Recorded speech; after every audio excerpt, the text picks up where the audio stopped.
runs high between police and the black community. A new NPR poll says 60% of African Americans believe they or someone in their family were unfairly stopped by police. But do traffic stops for driving while black happen in Chattanooga?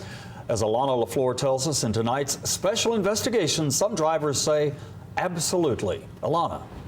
Calvin, Latricia, from Chattanooga City Council members to everyday citizens, people we talk to say they've had negative experiences with aggressive, confrontational police officers. They say not all officers are bad, but the ones who are in the wrong should be held accountable for treatment of African Americans. 3-7, copy, stop. It's a dreaded encounter. You know why I stopped you tonight? No, sir. You ain't got a tag light and your tag's expired. Cameron Williams witnessed this traffic stop in downtown Chattanooga.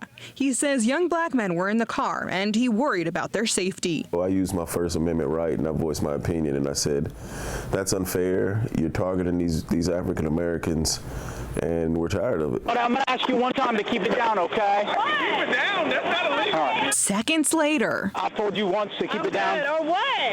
Or what? What you gonna do? Put your hands up here. He was in handcuffs. Williams believes race led to both his arrest and the initial traffic stop. It's almost a guarantee as an African American in this country that it'll happen at least once in your life.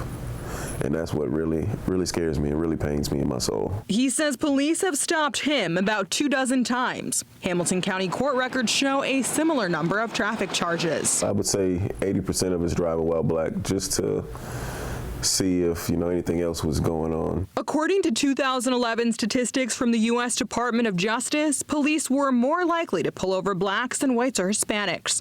Blacks were also more likely to get a ticket at those stops. President of the Chattanooga NAACP, Dr. ELENORA Woods, says to stop racial profiling, our court system, government, and police department all need to shift their thinking. Racial hatred and bigotry and white supremacy isn't as flagrant as it used to be. Now it's done systemically. We asked Chattanooga Police Chief David RODDY about the state of race relations between his officers and the community. He says everyone's perspective is different, but there is always room for improvement. A year ago, we were trying to get implicit bias training department-wide, and then some of the federal structure that applied that was going to be able to give grant funding to build that training into us, that moved to other priorities. RODDY says it's still a priority for the department, and they're trying to find a way to pay for that training. He's also aiming for a more diverse department. Not only build and construct ourselves as a reflection of what Chattanooga looks like, but also continue the conversations between Chattanooga police officers and the community members that we serve. All with the goal of building trust and rapport with the community. That's exactly what Cameron Williams wants to happen. As a father, his biggest concern is for his 10-year-old daughter. She'll be racially profiled and have to go through that experience. I don't want that for any child, any young person of any color to deal unjustly with the police.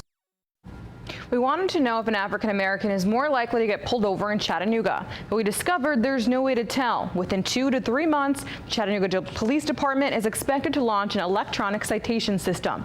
It will let them capture data on all traffic stops, including who they stop and where.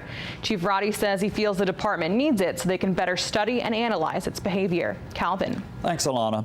The driver of the car that you saw get pulled over was let go with a warning.